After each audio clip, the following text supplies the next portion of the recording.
Залуу өнгөлтгөө хавар болохоор ядарчээ. Тэгнэ яанагүй. Сайхан амармаар. Чамаа хин залуу хүн гэдэг байгаа юм шиг. Жинэний усан парк гэсэн ийм сайхан газар үүд юм байна да.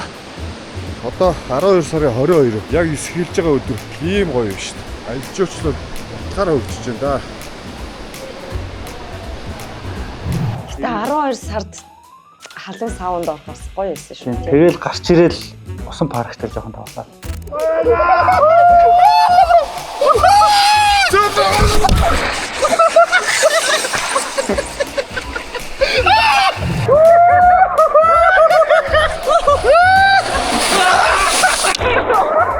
За яа ихсэн, юу гэсэн? Гүйгүү тэгээ сайхан амрыг гэсэн шүү дээ. Одоо энэ хавар болоод ядраад Бичлэгийнхаа дараа бөөнөрөө амралт зохионо гэж байх уу?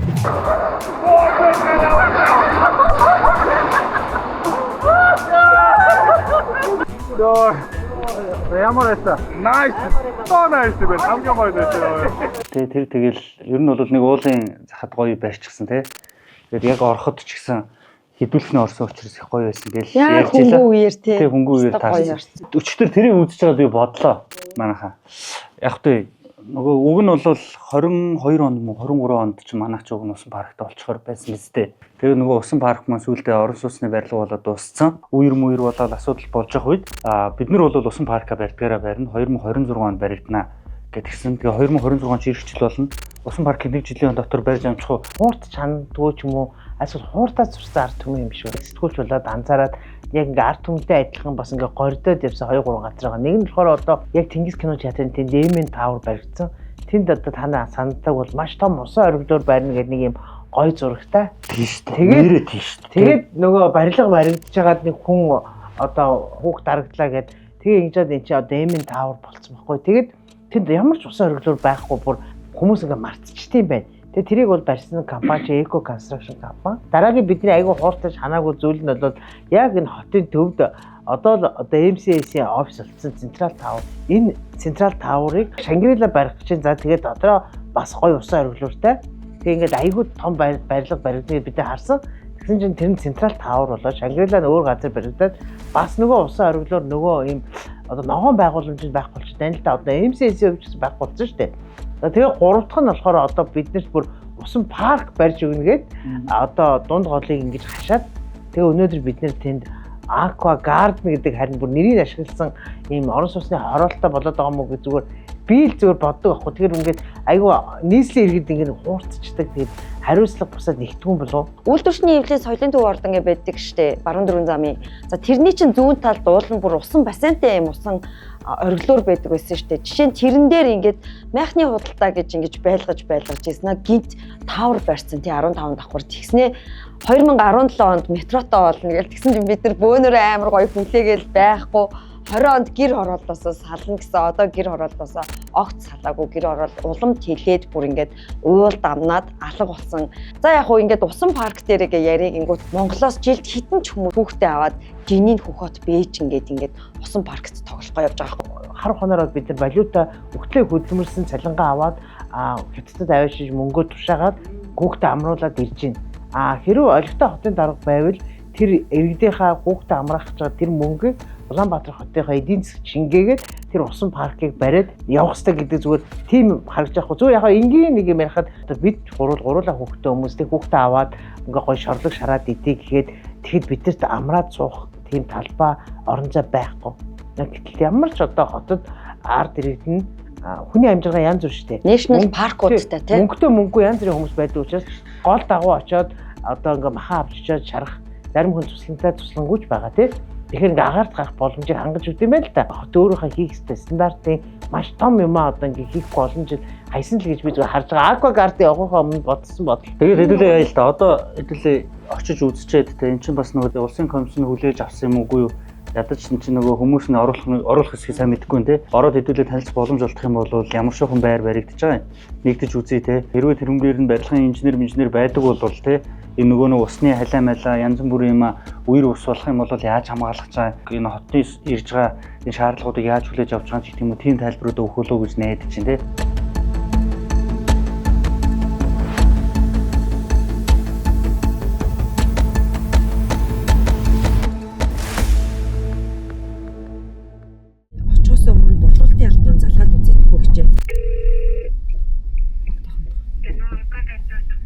Сайн байна уу? Би нэг зүйл тодруулах гээд танаа энэ аквагардаа хоруулж чинь хизээ ашиглалтанд орох юм бэ? 2025 оны 2 дугаар жилд байгаа.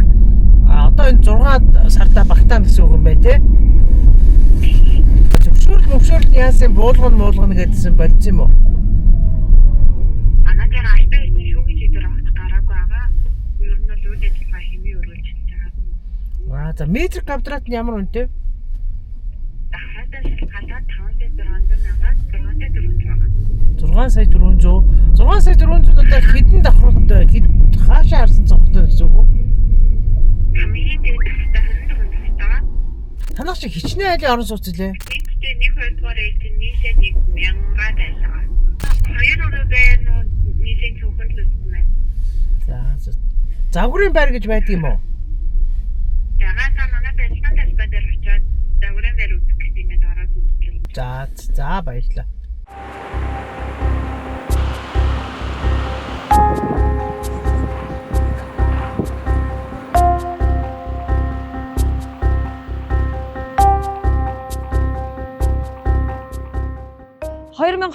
оны 6-7 сард 2 удаагийн том үер Улаанбаатар хотноо буусан. За хамгийн сүүлийнх нь 8 дугаар сард болоод энэ хавь ингээд халсан. За тэр үерийн гол ингээд усны одоо сувгийг боосон хороолол гэдэг байгаа. Авилга ороодол буюу аквагарден дээр бид гур ирлээ. Нийслэл чинь туул сэлэв дунд гол байгаа. Тэгээд яг дунд голын голдрал дээр одоо баригдсан хороол тийм ээ. Тэгээ уул нь бол хороол баригдах эсгүй чи усан парк баригдах хэвээр. Голын голдрал дээр баригдаж байгаа учраас усаа нөгөө ингээд сэлгээд буцаад уурсгаад тий явж явах хэвээр байдлаа одоо ингээд зогсолбор юм хороол баригдсан 9 давхар хүртэл барилгыг нийслэлийн одоо төлөвлөлтийн газраас зөвшөөрөл өгдөг. 9-өөс дээш одоо юм 16 давхар барилгын ийм зэрэгэлтэй байшинг бол барилга хот байгуулалтын яам өгдөг.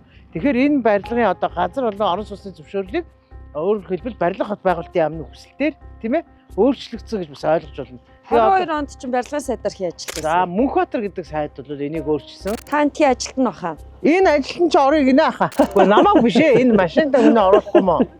Сая бид хэдий ирээ зогсоход бол зүгээр хаалган нэгээд хүмүүс орж гарч л байсан л та. Тэгээд камертай хүмүүс сэтгүүлч нар хүрээд ирэхээр шууд. Гэхдээ ер нь юу л да надад ч мэдээж энэ чинь нөгөө хэрүүл шуугаа ихтэй байгаа шүү дээ, тэ. Нилээл балбуулсан байгаа шүү дээ. Хэвлэлэнч тэр улс төрчтөнч тэр тэ. Тэгэхээр нөгөө мэдээллийн тэнцвэргүй байдал гардаг учраас ер нь жоохон хэвлэлтэй наадвалж итгэхгүй байгаа. Тэрийг нь бол хүлээн зөвшөөрөх хэрэгтэй. Бас хэдүүлээ бас шууд одоо оройгоо дайраад ороод иж болохгүй байхгүй тий. Нэгэн зөвшөөрөхгүй шүү дээ тий. Аквагарден гэдэг энэ хороол өөрөө Монголд одоо яг авилга яаж хэсгэлдэг вэ гэдгийг харуулсан одоо хороол гэж манай сэтгүүлчнэр чинь бас тийм хоосон тодорхойлоогүй байхгүй юу. Яагаад гэвэл энэ нэгдүгээрт бол ямар ч Монгол улсын хуулийн зааснаар энд газар олгох юм биш боломжгүй газар. За усан парк гэдэг бол нийтийн эзэмшлийн тийм ээ байгууллага барих гэсэн газар. Дахиад хувийн амны орон сууц одоо ийм орон сууцны хороол барьж ийн гэдэг энэ зөвшөөрлийг өөрчилж ийн гэдэг бас энэ зөвшөөрлийн бичиг өөрөө авилгалын бичиг гэсэн үг. Бүр нарийн дарих юм бол одоо энэ би бол ингэж бодож байгаа. Энэ хороолын эзний одоо хэмжээнээс энэ хөрөнгө бол давцсан хөрөнгө байгаа байхгүй. Хариуцлага ярих зарчим нь шүү дээ буруутсан байхгүй тухайн үед. Яг ингээ үер гараад энийг нураах хэрэгтэй гэдэг нь зөв баг. Тэгтээ төр эхлээд өөрөөсөө сэвших хэрэгтэй. Хин зөвшөөрөл өгсөн гар үсэг тамга тэмдэг бүх юм тодорхой шүү дээ. Тэднийг шууд авилгатай тэмцэх газарт өгөх ёстой байсан. Төрөөсөө л эхлэх сэвших ёстой байсан. Төрөөс эхлэх ёстой гэдэгэнгүүт аквагарден хороолол бас барихгүй байх боломжтой. Тэгэхээр ягаад энд ингээд орон сууцны төсөл хэрэгжүүлээгээд аль 2008 оноос хойш зорилт тавьчаад чичрээд байсан юм бэ гэдэг надад айгүй зөвшөөрлийн нөхөр барина шүү. Цаг хугацааных нь хувьд хөөгөөд үзэхээр 2008 онд усан парк барина гэд Улаанбаатар хотын дарга бэлэгтийн захирамжаар энд газрын зөвшөөрлийг анх олгосон байгаа. За энэний дараа 2011 онд энэ газрын зөвшөөрлийг хүчингү олгосон байна. Өөрчлөсөн байгаа байхгүй наадах чинь. Нөгөө зориултаа өөрчлөөд орон сууц давхар юм байсан. Процессор явжгаад орон сууцны хороолол болох шийдвэр гарангуут хотын дарга Батүл энийг ногоон байгууламж болгоё гэдэг шийдвэр гаргасан байгаа. Ингээд цаг хугацаа хөвөрсөөр 2021 оноос энд барилгын хундаам цутгагдаж эхэлсэн байгаа байхгүй. Та санаж гин үү? Эднэр бол хоёрдугаарт яригдах хэвээр. Нэгдүгээрт хэн яригдах хэвээр? Зөвшөөрөл өгсөн, газрынхан зөвшөөрлийг өгсөн. Аквагарден баригдаад явж байгаа хооронд нь зориулт нь хэрвээ өөрчлөгдсөн бол яагаад өөрчлөгдсөн юм бэ гэдэг дээр нь асуудал ярих хэвээр хүмүүс яагаад дуураагүй юм бэ гэдэг л хэвгүй. Энэ авилгал орооллыг та нар зогсоож дийлэхгүй байгаа юм уу? Хууль тогтоомжийг харахаар төмөр замын дэргэд голын айс аванд зөрчигдсөн байгаа юм. Хуулиа яагаад мөрдүүлэхгүй байгаа? Бичим хүчний яам, барилга хот байгуулалтын яам хариулт өгөлдөө. Яагаад техникийн нөхцөл өгöd байгаа? Хэн өгсөн? Яагаад цуцалж болохгүй байгаа? Яагаад аналцаад байгаа энэ хүмүүс? Цахилгаан дулааны эрчим хүчний техникийн нөхцөлийг бид албан ёсны газрын зөвшөөрөлтөй хуулийн этгээдэд олгож байгаа. Тэгэхээр техникийн нөхцөл өгснээр газар олгодог биш, газар олгогдсны дараа бид техникийн нөхцөл өгж байгаа. Одоо байгаа захиргаан хангамжийн хувьд бол захиргаан хангамжийг түтгэлзүүлэх хуулийн үндэслэл байхгүй байгаа. Бид нар гэхдээ түтгэлзүүлсэн, чиглэлийн дагуу түтгэлзүүлсэн, за шүүхийн шийдвэр гарч сэргээсэн байгаа. Бид нар ингээд энэ бизнесийн байгууллагыг ингээд боломжит байдлаар нь ингээд дэмжиж байгаа юм шиг мөртлөө ингээд хохироогоод тэгээд цаана нь яг авилга авсан албан тушаалтан төрийн өндөр албан хаагч нар ингээ үлдчихэж байна. За төгөөлөл чи сая хэлж ш 2008 оноос хойш тэгвэл 2008 оноос хойш энэ байшингийн зориулалт энэ газрыг мэдсээр байж гарын үсэг зураад байсан тэр дарга нар өнөөдөр хариуцлага хүлээгээд за тэр үерийн дараа тэр хүмүүс өнөөдөр авилгалаа тэмцэх газар дуудагдаад цагдаагийн хариуцлага хүлээл ард түмэн аквагард хороолын тухай арай өөр ойлголттой болох гэсэн байхгүй. Одоо тэгэхээр манайд яаж байгаагүй бизнесийн хүмүүс нь буруудаад авилга авсан албан тушаалтан дарга нар зөвдөд байгаа байхгүй. Яг. Тэгвэл одоо энийг ингээд баригдахад зөвшөөрөл өгөөд хамгийн сүүлд 22 онд энийг орон сууцны хороол болгосон сайд яагаад авилгалаа тэмцэх газар дуудахгүй байгаа вэ?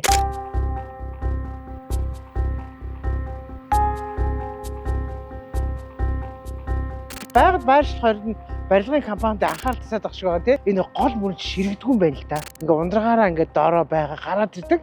Тэгэхээр энийг бол нөө ширэгдсэн, урсцсан тэхгүй байх мэн гэж харж болохгүй. Голын эргүүдээр ингээд битүү хөгжилтэй орнууд ингээд байшин барьсан байдаг штэ. Хотын гол гэдэг ойлголт байт юм байна л та. Доогуура одоо ямар ч юм аюулгүй болгосны дараагаар эргээр нь барилга барьд юм байна. Энэ олон улсын бүр юм барилгын дүрмэн. Гэтэл манайх болохоор туул голч бай, дунд голч бай, сэлт голч бай. Ямар ч юм хотын гол болгоогүй хэрнээ шууд ирэг дээр нь барилга бариад байгаа нь өөрөө маш том эрсдэл дагуулна гэж байгаа байхгүй юу? Яг нөгөө нэг юм байдаг л та.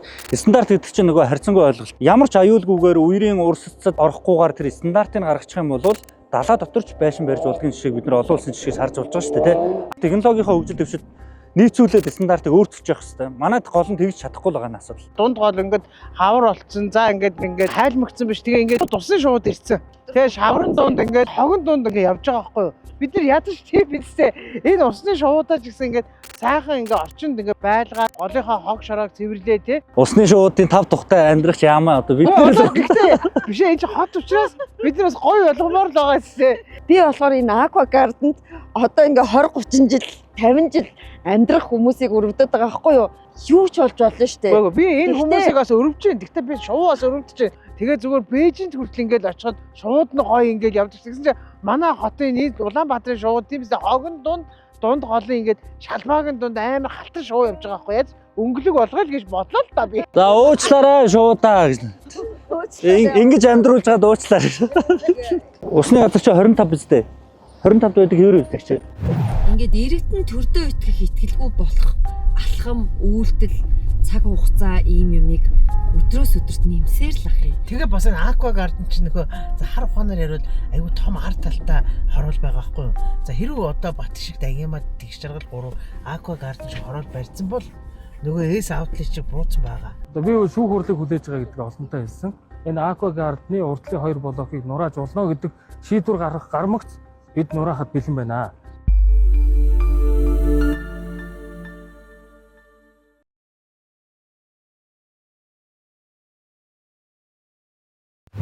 Ганц нөгөө нураах хэрэгтэй гэдэг байр суурин дээр үнэнч хүнэн та байгаад байна л та. Дарга нараас бусд нь бол бүгдээрээ ингээ шийдвэр өнөө маргааш өөрчлөгдөд яах гэдэг нь тодорхойгүй байгаад байна. Тэр голын голдрол дагуу одоо тэр үер усны гол нөлөөлсөн нь бол тэр гарцаагүй тэр барилга мөн үү?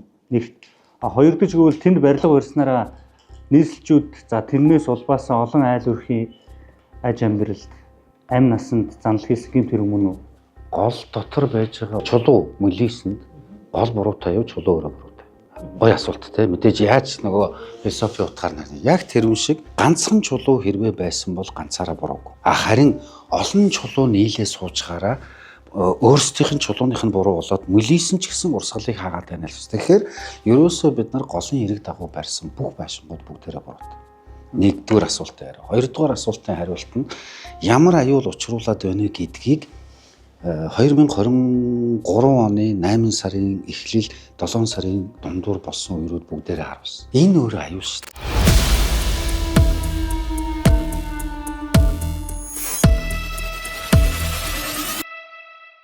Хэдэн давхар байшингийн хэдэн суурь байна.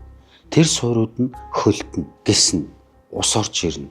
Дан хуурай шороон дэвш. Ингээд яваад байхаар 50 жилийн дараа 100 жилийн дараа нөгөө суур маань илэгдэлд орно доо. Би 50 жил энэ голын ирэг дээр амьдрахдаа үерэлж байгааг нь хараагүй.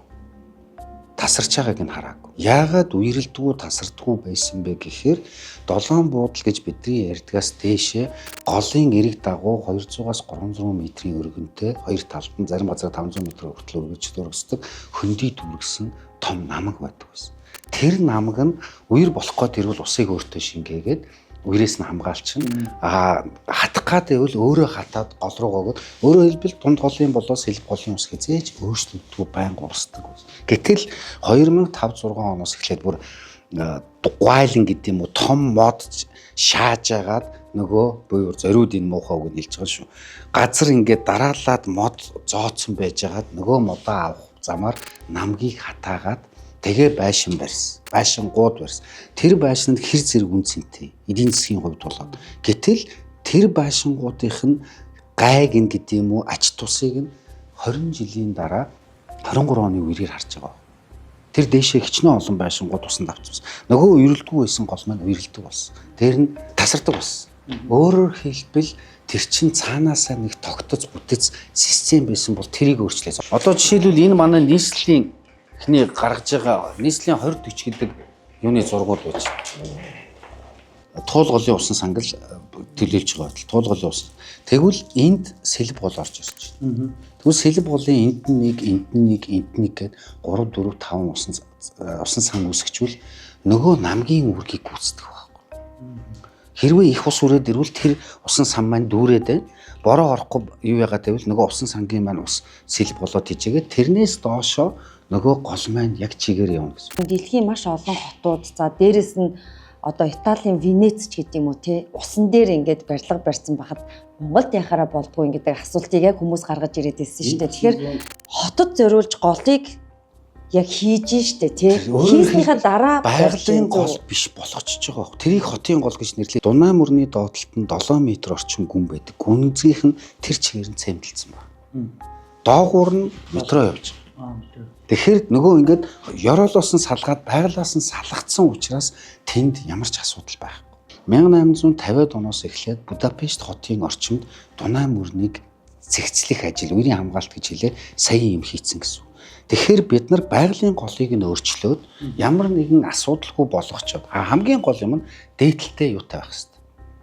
Зохицуулттай байх хэрэгтэй. Дунай мөрөн дээр хүмүүс бодохдоо бас хэлдэм бат. Өөрөө чи удлаа яриад усан сан алга, юу цахилгаан станц алга гэж. Дунай шиг тэр том агуу мөрөн дээр бидний боддог шиг хаагаад бомб барьж болдоггүй. Тэгэхээр тэд нар дандаа үерийн хамгаалалт хэлбэрээр маш олон нуурууд үүсгэсэн. Тэр нуурууд нь дүүрч ирэхээр нөгөөх нэгэд байж. Сэлб голын нэг төсөл явъя гэж яваад байсан. Тэгэл одоо болохоор халиад очинд яачаал нэг хийсэн хэдэн бүтээн байгуулалтууд ингээл дүүрч мөрчээл нь штэ. Одоо нэг салхилдаг сандал мандлууд нь усанд ингээд дүүрчээд байгаа чинь болохоор яг энэ байгалийнхын гол дээр л хийцэн учраас тийм маш тооцоолгүй байна л гэсэн үг байхгүй. Одоо түрүүн би нөгөө та хэд ярьдээс үлээ тэр бом баха. Их найд ч үлээ тэнд нэг юм хотхон байлээ. Тэрний хажууд нь нэг сайхан тогтчулсан байсан газар тэр чигээрээ шавар шавхуу олцоо одоо нураагаа сууж. Хайрын мөнгө. Одоо энэ байшинг авч байгаа хүмүүс нь магадгүй миний үеийнхэн байна. Энэ хамаг юмыг балалж ийсэн энэ үеийнхэн 10 жил 20 жилийн дараа тэгээ явах газар л байгаа. Гэтэл 50 жилийн дараа үер болоход нөгөө үр хүүхдүүд нь эрсдэлд учрахад авсан хүүхдүүд юу хийлгв? Хуулийн дагуу шудраг ёсоор олж авсан баялагийг өмч гэдэг. Энэ баялаг үндсэн хуулиар хамгаалагдсан байдаг. Хууль зөрчсөн бол энэ өмч биш. Энэ бол хамгаалалтанд байхгүй. Бидний яриад байгаа юм бол маш энгийн. Голын хамгаалтын бүсийг л чөлөөлөд өгчөөч. Нөгөө 50 м-ийн чөлөөлөд 150 м-ийн чөлөөлөд 150 м-ийн 100 м дотор нь тэр аял зугаалдаг саяын гоё юмнуудаа хийгээд 50 м-т нь болохоор зөв зүгээр байж нөгөө гол нь үерэлдэг хатдаг тэрүүгээрээ явъя л гэдэг ийм л зүйлийг хэлээд. Та нар ямар нэгэн асуудалтай учраас хүмүүс орон зүйн ярихгүй шүү дээ. Яг авилга авсан юм гин тодорхой гаргаж ардам зөвөр ойлгох хэрэгтэй байхгүй. Нэг тэгсэн шийтгэл хэрэгтэй. Энэ барилга анх усан парк болно гэж залуус руу чиглэсэн юм байсан. Хүмүүс энийг л хүлээгээд авах шүү. Заашдах юм баригдахантай гэжсэн зүйлдээ тийм барилга болсон болол хувирсан. Мэдээж тийм юм байсан бол хүүхэд залуучуудад хэрэгтэй чөлөө цаг өнгөрүүлэх хэрэгтэй л байлгүй яах вэ? Усан парктай болоосоо гэж боддгоо. Уу яхаа болчихвол сайн л байх. Парк шиг хэрэгтэй юм. Усан парк шиг сайхан хаа байна. Болчвол зүгээр. Та юун зайлшуулж байгаа ч. Ер нь бол аквагардны хорооллын газрын одоо эзэмшгийг одоо цуцалсан гээ тэгээд ард түмэн энийг чинь буулгана гэд ингээд хүлээгээд тарж байгаа шүү дээ. Тэгээд би зүгээр яг 2023 оны 8 сарын 30-ны нийслэлийн засгийн захирамжийг харж байгаа байхгүй. Нийтийн ашиг сонирхолд сөргөөр нөлөөлөх нөхцөл байдал тогтоогдсон тул энэ компанид эзэмшүүлсэн 29,000 м2-аас 7,844 м2-ыг хасаж талбай хэмжээг хавсалтаараа өөрчилсөн гэсэн байгаа байхгүй. Одоо нэгсээ голтой хэсэг голдролтой хэсгүүд бол хасагдсан байна. Газрын ямар зөвшөөрлөгөө болцсон байна. Тэгэхээр тэрэн дээр бол одоо бүтээн байгуулалт хийх ямар ч юм боломжгүй. Энэ нараа орон сууц цэцэрлэг худалдаа үйлчилгээгээд энэ чинь усан парк барих юм уу? Зориулал. Тал хэсгийн газрын зөвшөөрлөлтөд тал хэсгийн зөвшөөрлөгөө л гэсэн үг. Тэгээ ер нь парка барих юм уу, барихгүй юм болов? За энэ дээр бол одоо парк барина гэдэг ганц ширхэг өгүүлбэр алга. Улсын комисс юу нэжлэх юм энэ хотгон дээр? Одоо энэ аквагардны энэ асуудал шүүхтэр явж байгаа юм байна.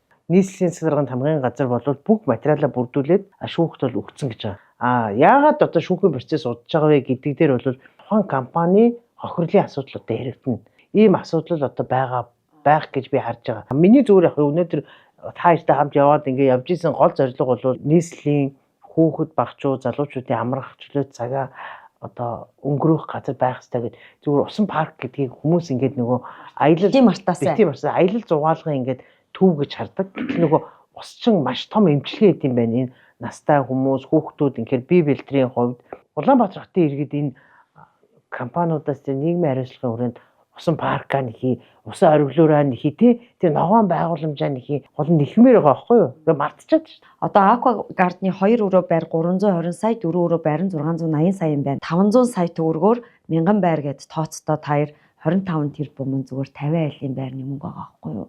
25 тэрбумын өрийг 50 айлын байр зарж дарчаад цаана нь 950 айлын байрыг зарна гэхээр хэдэн тэрбум байна. Тэгэнгүүт усан парка барьчих гэсэн сэтгэл байсан бол хамгийн түрүүнд усан парка барьж ашиглалтанд оруулчаад араас нь орон сууцныхаа төсөл рүү орох боломж байсан юм байна гэдэг нэг юм гаргалгаа гарч ирж байгаа. Нэг юм бас нэг зүйл нь бол үнэхээр эдгээр ингээ байшин бариад ингээд одоо зармаар байгаа бол тий эхлээд нийслэлийн усан парка бариад л. Тэгээ би бол та хоёр шиг дүгнэлт бол хийж хийхгүй яг нуулуулахт. Мөнгө олоод дараагийнхаа 2 дугаар ээлжиндээ парк нь байсан ч юм болоо төлөвлөгөөнд нь байсан ч юм болоо улс төржилт ороод тэндээс ашиг олох гээд хүмүүс хүндлэнгийн юмнууд орж ирээд тэр компани юмаа барьж чадаагүй ч юм болоо тэр болгоныг ми тайлбарыг сонсч чадахгүй учраас шууд одоо эднэр бол баригдахгүй энэ нурн гэж өстой хэлж бол би мэдэхгүй байна. Нуулаа хаалаа гэдээ ер нь аливаа зүйл ер нь зөв тал руугаа эргэжсэн тохиолдол бол би олж хараагүй. Төслийнхөө явцыг танилцуулж авах хэрэгтэй тий. Болохгүй зүйл яагаад энэ ямар зүйл байна, ямар зүйл нь болж байгаагаа бас танилцуулдаг. Тэгээ одоо бодлого ингээд нэг хориглол энэ захирамжийн дагуу 7,000 м2-аас газраа өгсөн үү гэдгийг ч гэсэн тайлбарлаад явах хэрэгтэй байхгүй тий.